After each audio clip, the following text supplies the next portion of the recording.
महाराष्ट्र में आज कंगना रनौत और प्रियंका गांधी होंगी आमने सामने। नागपुर में आज कंगना रनौत बीजेपी की बाइक रैली के दौरान मौजूद रहेंगी, जबकि प्रियंका गांधी रोड शो करेंगी। महाराष्ट्र में केंद्रीय गृह मंत्री अमित शाह का चुनावी तूफानी दौरा। गढ़चिरौली, वर्धा, नागपुर ग्रामीण और सावनेर में करेंगे जनसभाओं को संबोधित। उत्तर प्रदेश के सीएम योगी आदित्यनाथ आज महाराष्ट्र में 3 जनसभाओं को करेंगे संबोधित। कोल्हापुर, कराड़ और भोसरी की रैलियों में शिरकत करेंगे। एआईएमआईएम चीफ असदुद्दीन ओवैसी का मालेगांव की जनसभा में पीएम मोदी पर डायरेक्ट अटैक। कहा, मोदी चाहते हैं वक्फ की जमीन कैसे छीन ली जाए।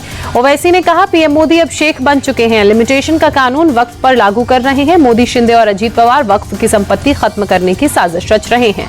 बीजेपी की फायरब्रांड नेता माधवी लता ने मुंबई में ओवैसी को करारा जवाब देते हुए कहा, हैदराबाद में 80% वक्फ की जमीन एआईएमआईएम वालों ने हड़प ली है। माधवी लता ने मौलाना सज्जाद नोमानी पर पलटवार कर कहा, ये लोग वही कर रहे हैं जो मुगलों ने किया था, घुसपैठियों को देश में घुसाकर उनके वोट जिहाद कराओ।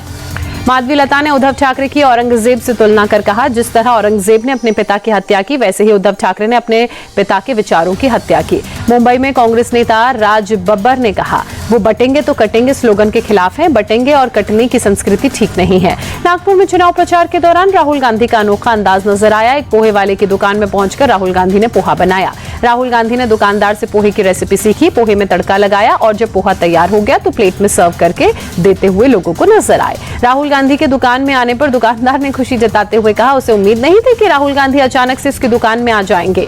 राहुल गांधी ने अमरावती में प्रधानमंत्री मोदी पर निशाना साधते हुए कहा, वो भी अमेरिकी राष्ट्रपति जो बाइडेन की तरह बात भूलने लगे हैं। राहुल गांधी का पीएम मोदी पर आरोप। कहा, हम कहते हैं देश संविधान से चलेगा, प्रधानमंत्री कहते हैं खोखली किताब है। महाराष्ट्र के शिरडी में प्रियंका गांधी ने जनसभा को संबोधित किया। पीएम मोदी और गृह मंत्री को जातीय जनगणना कराने की चुनौती दी। महाराष्ट्र कांग्रेस ने जयश्री पाटिल को 6 साल के लिए पार्टी से निकाला। सांगली से निर्दलीय चुनाव लड़ने पर एक्शन।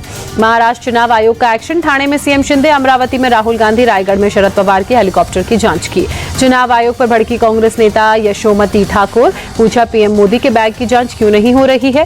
राजनाथ सिंह ने मुंबई में एक जनसभा को संबोधित कर कहा, पीएम मोदी ने रूस और यूक्रेन के राष्ट्रपति से बात कर 4.5 घंटे युद्ध रुकवाए, भारतीय बच्चों को यूक्रेन से निकाला। राजनाथ सिंह ने राहुल गांधी से सवाल पूछा, क्या जातिगत जनगणना करवा कर करोगे क्या, गुमराह करने की राजनीति नहीं होनी चाहिए।